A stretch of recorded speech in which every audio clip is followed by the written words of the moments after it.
Alright, hello and welcome to another fanfiction reading. So, yeah, hopefully you can hear me pretty well. I'm, yeah, uh, I'm hoping that's the case because I don't really have, I don't know, I'll have to, if you can't hear me, I'll have to redo this and, you know, do it again, but here we are. um, so it's been a little bit since I've read, and the situation has changed. It's hot. I need fans, so hopefully those aren't too loud.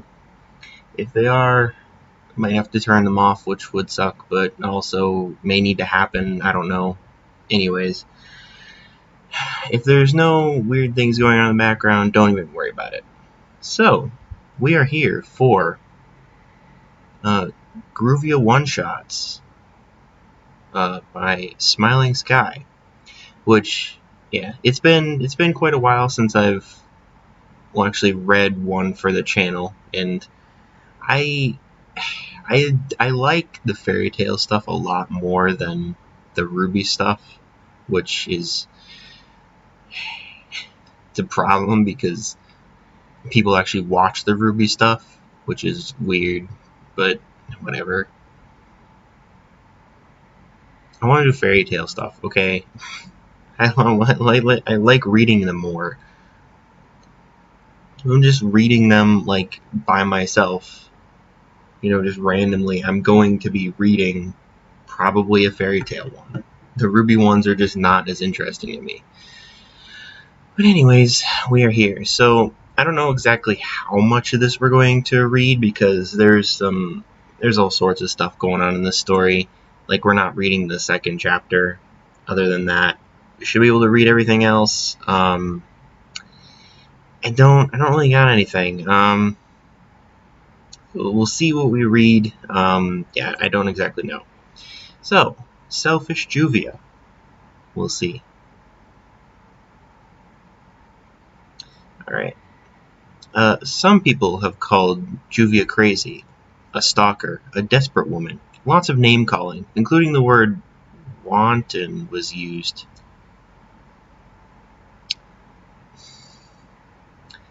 I don't... Okay.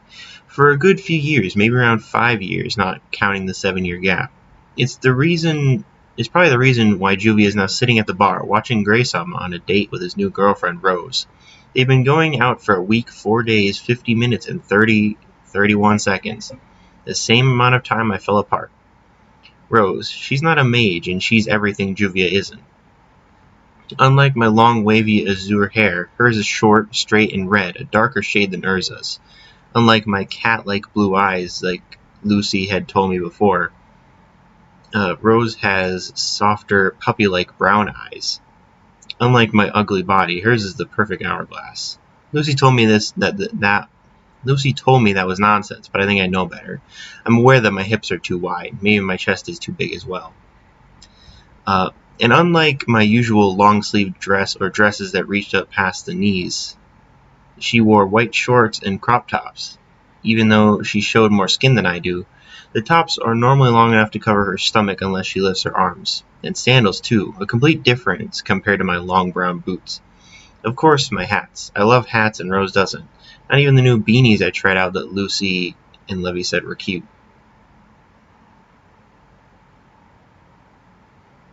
What? I don't know.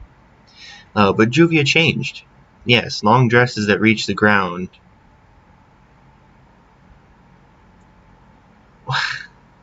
Oh no. But I opted for a sleeveless dress, like the dark blue one I'm wearing now. I still wore boots, but the boots were ankle boots. A sigh left my lips. Yet Juvia knows, despite the fact that I don't want to hate, or that I want to hate her, I can't. No matter how much I change my looks, it wouldn't happen. Gray wouldn't look at me like the way he looks at Rose. Rose is a sweet girl, unlike Juvia. She had been nothing but nice to everyone, including me. We even went shopping with the group of girls the day before, including Levy. But if I were to say I don't dislike her entirely, it would be a lie. Juvia, do you want more red wine? Mira asked, a small empathetic smile on her face as she held the bottle in her hand with a white cloth under the bottom of it. I nodded gratefully, pushing my empty wine glass towards her as I turned away from the couple to face her entirely. I started drinking when I got in the guild, but never really touched alcohol unless it was for a celebration or Urza forcing us to do so. But for the past few days, it has been a celebration for everyone but Juvia. You'll find someone better, Juvia, Mira said to me as she cleaned a glass. I can see the small bump beginning to show beneath her dress. She and Freed got married last year, and they were expecting a baby. Everyone in the guild was shocked when they announced that they were dating, considering how Freed always hung around Loxus. You would think he'll go after that big guy. I merely smiled at her before sipping on my wine. Getting Juvia's mind intoxicated helps her stop thinking. Hey, I'm Mayana. I grinned slightly. I knew that voice and nickname. I turned around with my wine glass in hand. Gajil-kun, I smiled at him. He is returning from a mission with Shadow Gear. Joy and Jet head to their tables while Levy went upstairs to report. Gajil-kun's hair is much shorter now, reaching his shoulders and tied in a low ponytail. Levy managed to convince him to do so when she decided his unruly hair needed some kind of attention. You're drinking alcohol at noon? That's not like you, he frowned at me, raising a studded brow in my direction. That's right, something Juvia didn't want to explain. After Gajil-kun left for his mission, Gray-sama announced everything, and Gajil's back now. Things happened, I told him, finishing my red wine, enjoying the sourness yet subtle bitterness lingering on my tongue, combined with the aftertaste of the sweet flavor of aged grapes.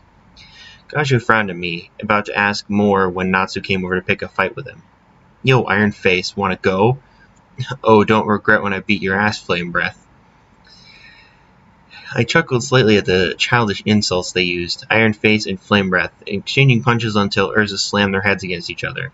We may grow older, but the minds of these men remain the same old immature dragon slayers of fairy tale. Then, Juvia's traitor heart begins beating when she sees Gray-sama. He runs a hand through his hair while talking to Rose with a silly grin. He stopped his brawls after dating Rose. Even his stripping habits gotten less frequent. I looked away when I saw he was about to look up in my direction, choosing to focus my eyes on the remnants of my drink. A sigh escaped. Juvia wonders. I tipped the wine glass, finishing the last drop of it before thanking Mira and leaving the guild. Juvia needs fresh air. The sound of the river moving soothes Juvia. Being near Juvia's element is one of the things Juvia loves. Maybe not the rain, but water in general. I watched the currents, enjoying the quiet surroundings of the park that was empty of people. What are you doing alone? What are you doing here alone, Juvia-chan? A familiar voice said. I turned to see a man with hair in the color of light blue, almost white. Leon-san. I'm so bad at pronunciation. I smiled as he moved closer to me and settled next to me on the grass patch where I was sitting. How are you? He asked. Juvia feels fine. What about you, Leon-san? How do you say that? Honestly, how do you say his name? Could probably look it up, but I can't be bothered. How was that mission you've been on recently? I asked, hoping to divert any conversation that'll be about Gray. He breathed out loudly. It was tiring. Vulcans were swarming the area like moths to a fire, but I was the fire, you know. He winked playfully, earning a laugh from Juvia. There was a short moment of silence before he spoke again. I heard about Gray. Oh, there it is. He didn't speak again. I assume he's waiting for my answer for his silent question. Gray-sama, Juvia means Gray-san, seems happy with Rose-san. Juvia thinks that's great. I told him nonchalantly, forcing a small smile to stay on my lips as I spoke to him. Leon shakes his head. What about you, Juvia? I frowned, not understanding what he meant. He looked at me in the eyes. How do you feel about it? I could almost see the familiar pained look in his eyes. Juvia knows the reason why. I could only smile before looking at the grass patch in front of me, a hand running up the exposed skin of my arm. Juvia wishes she could feel the same without that much pain. I turned back to face him. Juvia wishes she doesn't have to be selfish to love someone. I watch as the mailman brings in the new batch of request flyers. Mira Jane accepts them from the man with a grateful smile before starting to put them up on the board. The guild was filled as usual, members waiting for jobs to be placed up. I came here early to see if there were requests I could do. After all, I could really benefit if I could get away from everything. Gruvia.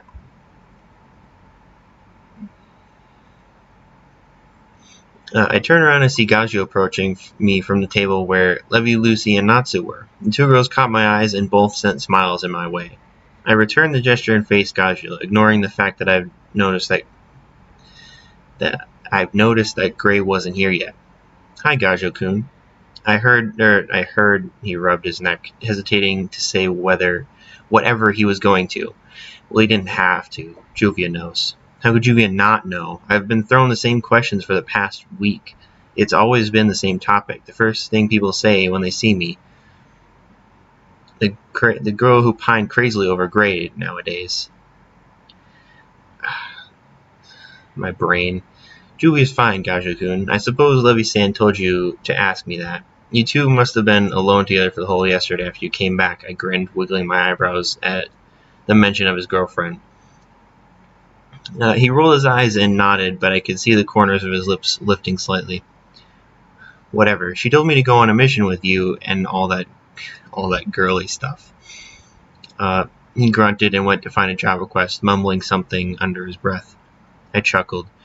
Gruvia wonders how a small girl like Levi could have a man like Gaju wrapped around her finger. Probably pretty easily.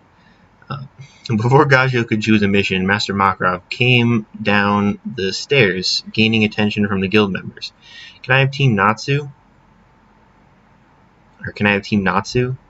I turned behind and sure enough, Gray was there, without Rose today. A sense of relief ran through Gruvia. We accidentally met eyes and he was the first to look away. I thought my heart would hurt even more, but I guess when something's in bits and pieces, it can't really be broken anymore. And Gruvia, come to my office. He turned to the master. That's so hard to read properly because it's like a huge break between a single sentence. I turned to the master wide-eyed, but he only nodded and nudged his head upstairs where Gaju and Levi were already heading, with Natsu coming up behind them. Happy, Wendy, and Carla weren't here as they're on a small mission on their own. Realizing I'm the last to go up, I quickly followed behind Lucy as she walked in front. She turned and gave me a smile. Wonder what it's about.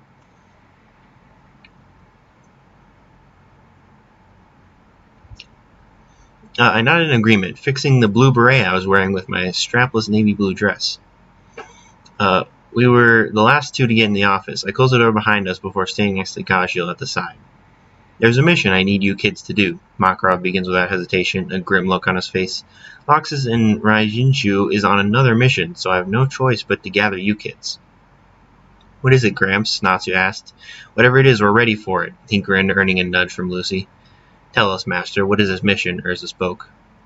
Makarov shook his head. A dark guild has emerged in northern Fiore. There's only 3 members, yet they've managed to defeat the small guild in that area. The villages there have called for our help desperately, and you brats are to go there as soon as possible. Yes, Master, the whole group of us said in unison. He took out a scroll and handed it to Urza. Urza, you'll be the leader and guide everyone. I expect all of you to return and the area kept in one piece. Sure. Master sent a pointed look to the guys, earning sheepish looks from all of them. Aye, sir. Knocks on the door could be heard as I pulled my fluffy blue hat over. Gruvia, are you ready to go? Lucy's voice traveled through the wooden door. I had decided to change into my old long-sleeve dress, feeling more relaxed upon wearing it. It felt nice to be covered up once again. I picked up a duffel bag I filled with a few sets of clean clothes and necessary toiletries. Coming. To be honest, I feel some sort of glee that I'm going on a mission with Gray, yet there was still a huge part of me that wanted to avoid going on this mission with him. If not for Master's request, maybe I would have asked to be excluded from this mission.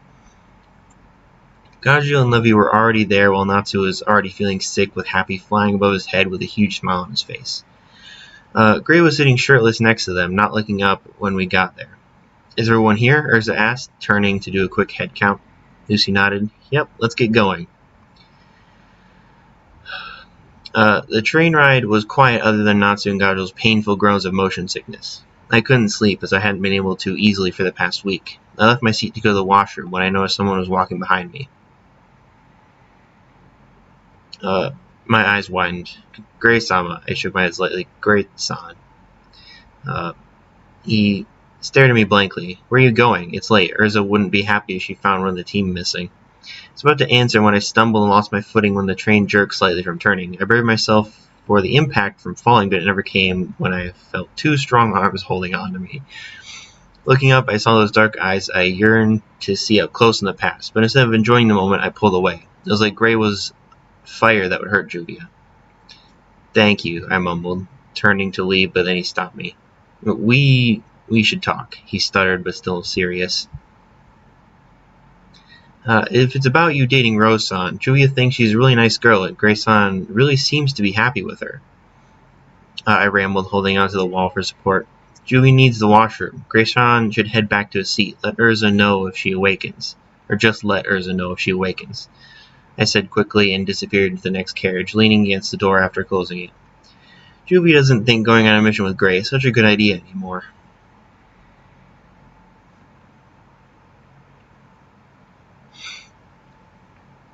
We reached the station in the morning and got to the small village we were told to report to. Urza knocked on the door of the cottage near the entrance, which was supposedly the village chief's place. I wasn't paying attention to whatever they were saying, to be honest. Juvia wished she never came. Why? Somehow Rose was here too, and she was clinging on to Gray. I tried to tune out our conversation, but all I could hear was him chiding her for following us here, and her saying how much she missed him already.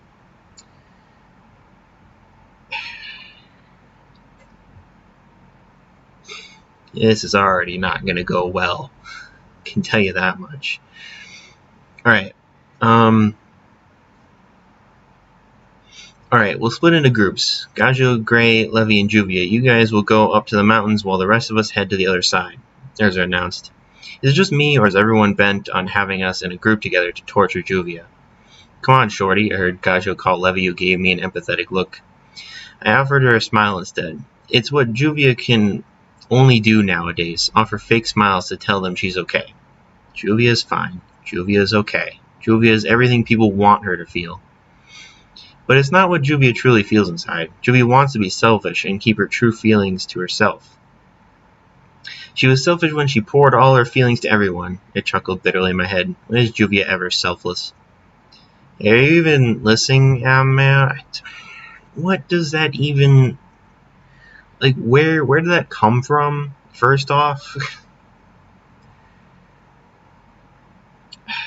Gajo snapped his finger in front of my face. I glared at him and tried to bite his finger off. I guess you were, he shrugged, completely oblivious to the dark thoughts that were swimming in my head. Thoughts of insecurity, self-hatred, dark, dark thoughts. Gray said his goodbyes to Rose, telling her to go back to the hotel we were staying at to wait for him instead. They parted with a kiss and I looked away, choosing to walk ahead of Gajo and Levy. I felt someone wrap their arm around mine, and I turned to see Levy, who was grinning at me. Let's walk together, Ju-chan. She pulled us ahead of the guys, only stopping when we were at least 10 feet away from them. We walked for about a few minutes quietly until she decides to speak. Juvia, I stopped her from continuing her question. Levy-san? She blinks at me. Yes? You're going to ask if Juvia's alright? I asked with a hint of exasperation leaking through my voice. She nods guiltily. I shook my head, sighing audibly. Juvia feels fine. She wishes everyone would stop asking. She stops me from walking, holding the sides of my arms. Tell me honestly, Ju-chan. Don't just say what you've been telling Lu-chan and the rest. You know Gajo sees you as a little sister, and I see you like my own sister. She blushed at the end, and I knew what she meant. These two are getting married in a few months' time. I turned my head to see the Gajo walking with a scowl next to Gray, who seemed really uncomfortable. I turned back to see Levy, sighing once again. Juvia, I was cut off by shouts from Gajo. Look out, you two! We looked up and saw what seemed like a giant bird flying above us, breathing out fire, while next to it was a female with beautiful, long brown hair floating in the air. The ball of fire was thrown at us, and we immediately dived apart. I fell onto the ground with impact, landing without a scratch when I managed to switch the form of my arms. Well, well, look who we have here. 4 little fairies from Fairy Tale, the female said, stepping onto the ground in her red dress that reached her knees, the gigantic bird landing harshly behind her, causing the ground to shake slightly. Are you two all right? I heard Gray ask. Footsteps running towards us. He helped me up, which I thanked him quietly. Ignoring him, the female continued to talk, and I could see a man behind the bird, seemingly to have been controlling it the whole time. I'm Jasmine, and this is Flame and his companion, Fire. That's terrible name. Nice to meet you, fairies. Kaja growled, picking up Levy, who was holding on to her scraped arm. Cut the crap. You two are the ones causing trouble, aren't you? We're just 3 of you. Where's the other? Jasmine chuckled, and I noticed the flower stuck in her hair. You mean our master, Quinn? I don't know. Maybe he's picking up the bodies of dead fairies down there. She smirked, pointing her thumb to the area where Urza, Lucy, and Natsu were. You wish, Gray spat. Mages from Fairy Tale will be defeated by dark guilds. Flame, who was quiet the whole time, scoffed, and his companion let out a cackle. It was weird to see a bird laugh. We'll see about that, shall we? Jasmine grinned and waved her hand in the air. Flowers the size of that fire-breathing bird began to rise from the ground, the stalks grabbing our legs. Hey, Kajo shouted. I switched to my water body form, throwing myself to an empty spot. Ooh, that's a cool move, but you should know, my flowers love water, just like birds love eating fairies, she giggled hysterically as though it was funny. I ignored her. Water slicer, I sent them to the green twines, releasing my arm. Nice one, Gruvia. He turned to Gray and Levy. Well, take this flower woman, and you take the ugly-ass bird. You two take the ugly-ass bird. Kaja ran over to me, seeing Jasmine about to launch another attack. We both held our ground with our hands positioning to do the same. Ready to kick ass Phantom style? I nodded, and instead of running away from the crazy flower girl, we charged towards her. Iron Dragon Roar and Water Nebula. I'm not very good at an epic special move in a fight voice. I don't know. I think it requires too much shouting for me right now. I huffed, trying to catch my breath as I sat on the ground. My powers were almost gone, barely there. I'd been solely the one fighting her halfway into the fight when Levy got injured, and I told Gajil to help her and fight with Gray instead. Gajil had gone to help fight Flame and Fire, who were much stronger than we anticipated, barely a scratch on the man and his laughing bird. Considering the situation where Jasmine was also in the same state, her so-called flower power was out of battery and on the ground. Why do you fairies try so hard? Don't underestimate Flame and Fire, she snickered. Stupid ice mage playing against fire when it's a losing battle. Grey Summon won't be defeated by fire, I said before I could even control my tongue from doing so. My eyes widened. Old habits die hard. Her face contorted into an evil smile within seconds. Grey Summon, was it? Your lover? I thought it was the iron-faced dude, she said casually, as though we were best friends talking about the weather. None of your business, I said coldly, taking this opportunity to send a water ball in her face. She sneered at me. Bitch. I rolled my eyes. Juvia's not here to chit-chat, I told her, getting up from the ground when a vine from the trees grabbed me by the neck. I switched back into my water body form, not sure if I was going to be able to maintain it for long. Juvia doesn't get hurt by physical attacks, don't you understand? I smirked, feigning superiority. I need her to stop attacking me for a while so I can regain some power back. There weren't any water banks near here that I could use, which was bad news. Jasmine grins. Of course, but your so-called comrades will. She turned to Levy, who was lying on the ground unconscious. Maybe her. I jumped in front of her, still in my water form. Don't even think about it, I hissed. She laughed. Ah, true. It's no fun if they're already unconscious. Her expression turned grim, and I noticed the green of her plant magic turned dark purple. Didn't want to pull this out on a small water mage like you, but she paused. Her eyes flickered to the side where the others were fighting. If I'm going down, your fairy lover is going down with me. By what she meant, it means this was the last of her powers, and so was mine. Water cane. I whipped the long stem of water at her. She jumped and dodged. She may be running low on magic, but I'm not left with much. Not more than her, anyways. Death. My eyes widened at that thought. Either I use the last of my powers and risk the life of Gray with 40-60 chance of defeating Jasmine. I looked at them, seeing Gray hold a hand over his bleeding arm of their injuries. Gajo didn't look any better. Or poison ivy. I didn't hesitate to move. Don't be scared, Juvia. Running as fast as I could, I threw myself in the air towards where she had aimed. Please forgive me, everyone. Gaiju-kun, Gray-sama, let Juvia be selfish once more. I formed water geysers and shot them towards her, the same time the sharp edge of poison ivy slashed my abdomen. The world became silent all of a sudden. All I could feel was the searing pain of torn skin, the poison spreading in my bloodstream. Mavis, it hurts. It hurts so much. The second wave of pain came when I fell onto the ground, barely able to stay on my knees. Blood gushing out of my body as the poison ivy disintegrated away. Jasmine unconscious on the ground after being hit. Juvia! Is that Gray-sama? Juvia! Gaiju-kun. I wanted to turn to see them, see Levi, but I couldn't move. Everything felt numb. Before they even got to me, my knees couldn't hold on much longer, and I was a pathetic pile on the ground. It felt relieving when it got so numb that I couldn't feel the pain anymore. I didn't realize someone had grabbed onto me until I was turned to face the sky. Ah, the bright sky I yearned to see in the past. Juvia, stay with me. My blurred vision focused for a moment to see the ice-cold man I've loved so much and I still love. He still looks amazing with his shirt off and with injuries. That scar that was there above his eyebrow. Everything about it was perfect. I forced my lips to smile despite the numbness that was overtaking my whole body. You're okay, I breathed out, finding it hard to breathe. Maybe it was my state of blur, but I saw tears in his eyes. I could see him hold a hand over the open wound. Please, just a moment more. Mavis, let me say my goodbyes.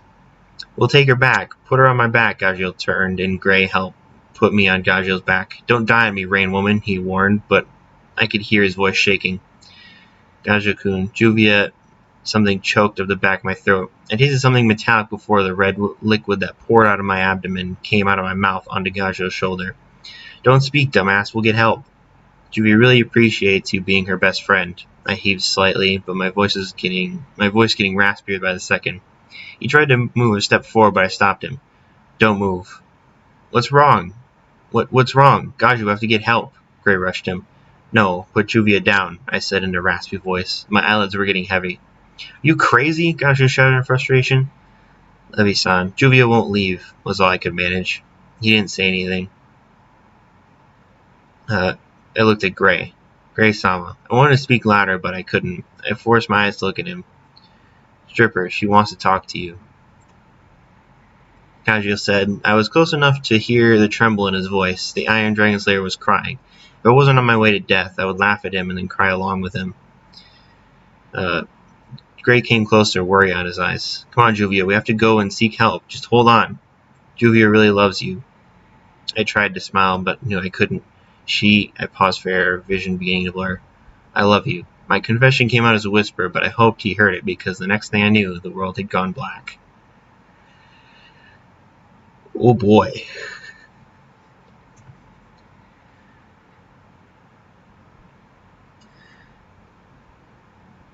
And that is, well, I mean, it's the end of the story because there isn't like a second part of that. But good God. Ooh, alright. So I don't think that was a super long episode, but it's gonna have to be the end because I need to see what's going on with this video and, see how usable it is.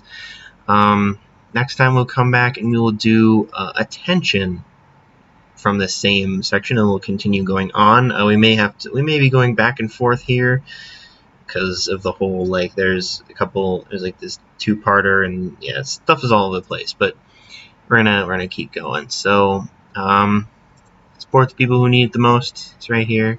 Do it. It's in the description. And that's about all I gotta say for now.